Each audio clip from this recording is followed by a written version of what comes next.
Sreepada channel welcomes you all, my dear friends and children. It's my pleasure to present a brand new series of stories based on Vemana Satakam and Sumati Satakam. Today's poem is from Sumati Satakam, sung by Saranya. Hello, I am Saranya. I am 13 years old. Today's poem for Sreepada story box is dheerulaku jEyu mEladi, saarambagu naarikELa salilamu bhamgin, gaaravamuna mIdaTa, bhu'ri sukhaavahamu nagunu, bhuvilO Sumati. dheerulaku jEyu mEladi. Beautiful poem.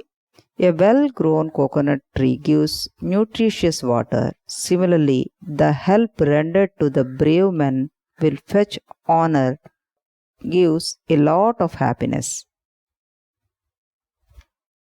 True. Thanks to Saranya. Well done. Let us listen a great story from Mahabharata. There is a brave character in this Mahabharata, that is Ghatotkacha. Ghatotkacha was the son of Bhima and Hidimbi. When the Pandavas were in exile, they entered the Hidimbavana, a forest ruled by demon Hidimba. The demon attacked the Pandavas. After a fight, Bhima killed Hidimba and protected his brothers and mother. Hidimba had a sister called Hidimbi. She fell in love with Bhima as soon as she saw him and requested him to marry her. Though he hesitated initially, Bhima married Hidimbi on the instruction of his mother Kunti. After a few days, the Pandavas left Hidimbavana, leaving Hidimbi behind. A few months later, Hidimbi gave birth to a boy whom she named as Ghatotkacha. Ghatotkacha was half human and half demon. Ghatotkacha grew up to be a mighty giant with mystic powers. He received a boon from Lord Krishna that nobody in the world could match his magical capabilities. He could fight with various weapons, and his main weapon was a heavy mace. With these magical powers, he could confuse his enemies and could win any battle. Ghatotkacha by nature was humble and loyal. He associated himself with the good and the noble. He vowed to his father Bhima that he would appear before him whenever his father thought of him. He made himself and his subjects always available to help Pandavas. During the Mahabharata war between the Pandavas and Kauravas, Bhima summoned his son Ghatotkacha to fight against the Kauravas. With his magical powers, Ghatotkacha wreaked havoc on the army of Kauravas. His powers enhanced during nights when he killed enemies in thousands. Duryodhana, the eldest of Kauravas, realized that a deadly weapon was required to kill Ghatotkacha. He asked Karna to use the divine missile called Indrastra Shaktiastra, granted by Lord Indra, to kill Ghatotkacha. As the weapon could be used only once, Karna stored it to kill his rival Arjuna, the third of Pandava brothers. However, Karna could not refuse Duryodhana's request and hence used the weapon against Ghatotkacha. When Ghatotkacha was wounded by the weapon and realized that he would die, he enlarged his body to gigantic size. He fell on the huge formation of Kaurava army and killed many soldiers, with the satisfaction that he helped the brave and noble Pandavas.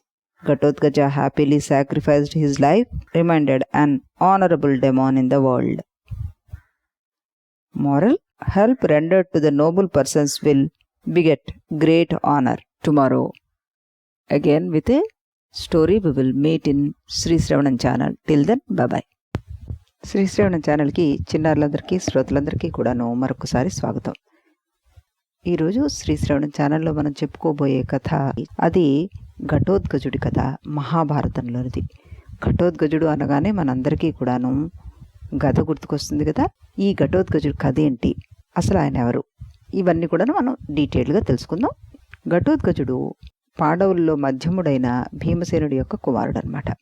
పాండవులు అరణ్యవాసం చేస్తున్న సమయంలో హిడింబవనం అనే ఒకదానికి చేరుకుంటారు వాళ్ళు. హిడింబవనానికి అధిపతి హిడింబుడు. అతను రాత్రిపూట పడుకున్న సమయంలో రాక్షసుడు కనుక రాత్రిని దాడికి ఎంచుకుంటాడు. హిడింబుడిని భీమసేనుడు కొన్ని క్షణాల్లో చంపేస్తాడు. హిడింబుడికి ఒక చెల్లెలు ఉంటుంది, ఆవిడ పేరు హిడింబి. ఆ హిడింబి భీమసేనుడిని చూసి మోహపడుతుందన్నమాట. ఆవిడ అతన్ని పెళ్లి చేసుకోమని కోరుతుంది. భీముడు రాక్షసకాంత అయిన నిన్ను పెళ్లి చేసుకోవడం కుదరదు అంటాడు మొదట్లో. కానీ తల్లి ఆజ్ఞ తీసుకొని ఆవిడ్ని పెళ్లి చేసుకుంటాడు. కొన్ని రోజులు ఆ వనంలో గడిపిన తర్వాత వాళ్ళు తిరిగి ప్రయాణం మొదలు పెడతారు. అప్పుడు హిడింబ వీడికి వీడుకోలు చెప్పి అక్కడే ఉండిపోతుంది. ఈ హిడింబికి ఒక కొడుకు పుడతాడు. అతడి పేరే ఘటోత్కచుడు అనమాట. ఇతను పుట్టగానే పెద్దవాడి కింద అయిపోతాడు. రాక్షస శరీరం, మానవ మొహం కలిగిన ఇతడు గొప్ప సాధుతత్వం కలవాడు. ఈ ఘటోత్కచుడు తన తండ్రి అయిన భీమసేనుడికి వాగ్దానం ఇస్తాడు. ఏమని? నువ్వు ఎప్పుడు తలుచుకుంటే అప్పుడు నేను నీ ముందు ప్రత్యక్షమవుతానని. అలాగే శ్రీకృష్ణుడి ద్వారా వరాలు పొందుతాడు. ఆవురూపాలు ధరించే వరాన్ని అతను పొందుతాడు. మహాభారత యుద్ధ సమయంలో ఒకానొక సమయంలో భీముడు ఘటోత్కచుడిని తలుచుకుంటాడు. ఘటోత్కచుడు వెంటనే అక్కడ ప్రత్యక్షమై కౌరవ సేనల మీద విరుచుకుపడతాడు. ఆ మహాకాయాన్ని చూసిన కౌరవులు బెదిరిపోతారు. అతను అందిన వాడిని అందినట్లుగా చంపేస్తూ ఉంటాడనమాట. అతని ధాటికి తట్టుకోలేక దుర్యోధనుడు కర్ణుడిని తన శక్తి ఆయుధాన్ని ఉపయోగించమని ప్రార్థన చేస్తాడు. తన బద్ధశత్రువు అయిన అర్జునుడి కోసం ఇంద్రుడి నుంచి వరంగా పొందిన ఆ శక్తి ఆయుధాన్ని ఉపయోగించడానికి ముందు కర్ణుడు నిరాకరిస్తాడు. కానీ తప్పని పరిస్థితిలో ఆ ఆయుధాన్ని ఉపయోగించి ఘటోత్కచుడి ప్రాణాలు తీస్తాడనమాట. ఘటోత్కచుడు తాను చనిపోతున్నానని తెలిసిన తర్వాత కూడాను తన శరీరాన్ని మరింత పెద్దగా పెంచి ఆ శరీరం కౌరవుల మీద పడే విధంగా ఆలోచన చేసి తన ప్రాణాలని త్యాగం చేస్తాడనమాట. చక్కటి ఉదాహరణ మనకి ఈ ఘటోత్కచుడు కదా. ఇతను మంచి పని కోసం తన శరీరాన్ని త్యాగం చేశాడు. ఇదే మన సుమతి పద్యంలో చెప్పిన నీతి. మళ్ళీ రేపు మరొక మంచి కథతో కలుద్దాం. అంతవరకు సెలవు.